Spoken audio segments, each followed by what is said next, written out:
Well, many of you know me already, but my name's Ken Zeman, Mill Superintendent, Harris Feeding Company. You're here in Coalinga. Welcome. Nice, almost sunny day. We're filming a project that we came across that we've been working on engineering-wise for about 7 years. We finally got the capital dollars to put this project together. The total project cost was about $1.1 million. And we're really excited that we had the opportunity to tear down some old structure, install some new structure. The old bins were here for at least 20 years, rolled grain bins. What we're talking about is flake grain storage bins that we roll our own grain here at the facility. And we also bring in rolled corn from Hanford. Of course, you all know that I have a high-speed grain rolling facility, IGM, IRC over in Hanford, California, where we have steamrollers over there, as well as I have 6 18x36 steamrollers here at the feed yard. Right now, the rolls are running here at the feed yard, where you can see this big pile of rolled corn here behind me, and you can also see in the bunker back behind me as well is rolled corn dropping into the bunker. The story is simple. The bins were beyond repair. We welded the bins. You'll see some pictures that I submitted, pictures of before and during construction, and now you can see the finished product. But the bins before were worn out beyond repair. Patch upon patch, weld upon weld. The original metal was coming in on the inside of the bin, so we had to do something.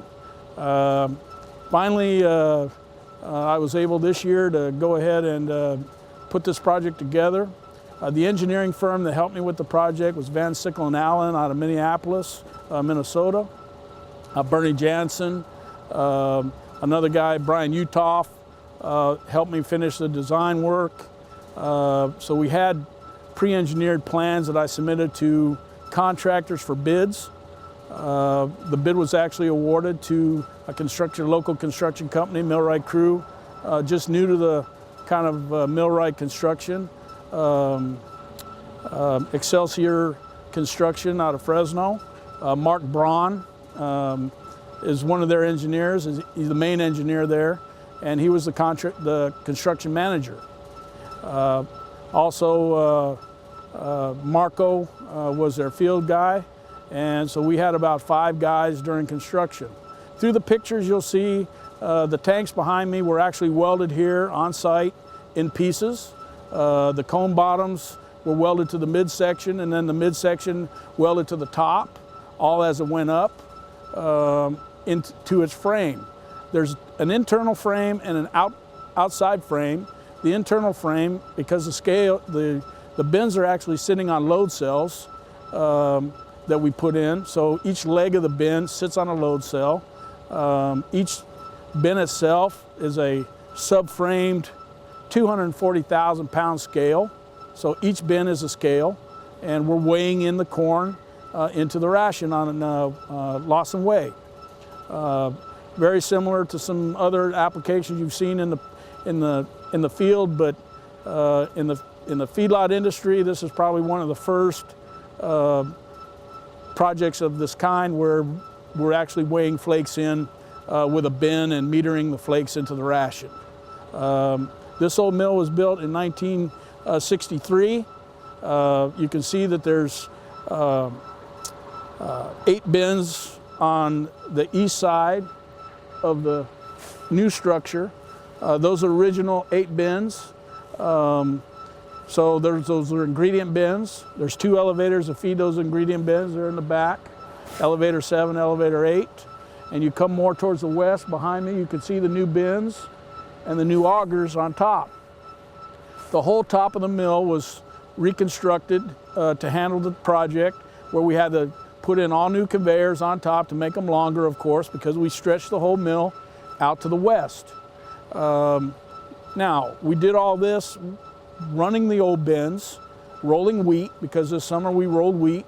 So we put a little side chute off the roll conveyors and put some hay bales up and used as a back wall, and we were flaking wheat the same time we were constructing this project. So there was always something going on with the rollers where we had to do some intermediate steps to finish the project. The whole purpose of this project was, number one, the tanks were beyond repair. You couldn't do anything with the old tanks. As you can see in the pictures, the old bunker storage was probably very unsafe. The roof, the sidewalls, everything about it was just unsafe, and it was old, and that needed to come down as well. Harris Feeding Company personnel did most of the demo, actually all the demo on the old bunker structure. We tore all that out. We tore the old concrete out ourselves. Then in came Excelsior Construction and started with the concrete. We poured a base pad, a mat pad that was designed by the engineers, poured that base pad, which includes the floor of the bunker. So that was all one pour, and then we poured the bunker walls, and then we poured the columns that you'll see later. So what you got is you have an inside structure that's your scale that hangs freely. Okay, the bin is not attached to the top, and it's not attached to the bottom auger on the bottom. It floats on the load cell and allows the weighment to be seen on the scale. We can actually do weight checks on the fly where the scale is discharging, and we time it. Okay, the computer can actually time it. It'll time for 3 minutes, and you could get the starting and ending weight and figure out what your weight loss is, and that should be your target, 2,000 pounds a minute, for example. You should be able to get 2,000 pounds a minute. After you calculate, you should get 6,000 pounds difference in your starting weight and your ending weight. All the conveyors were purchased through Cunningham and Associates. I'll put a little plug in there for them. And then Screw Conveyor out of Visalia built all the screw conveyors. They're live bottoms on the bottom of the bins. Those live bottoms were built by Kings Valley Industries in Madera, and they bolted right to the bottom of the bins. The bins are unique in a way too, is they're cone bottom, so they really clean out very nice. I'm really happy the way the bins are cleaning out and don't leave a lot of debris or hang-ups inside the bins.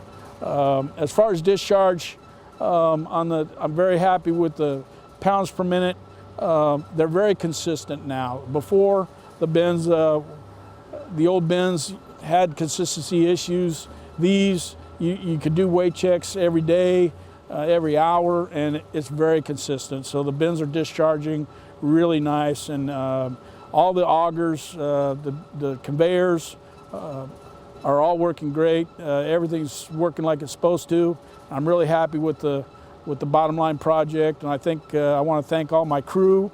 The guys had to work a lot through different things.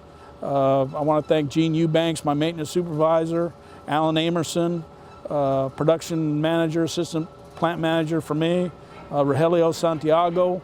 I want to thank him also, production supervisor.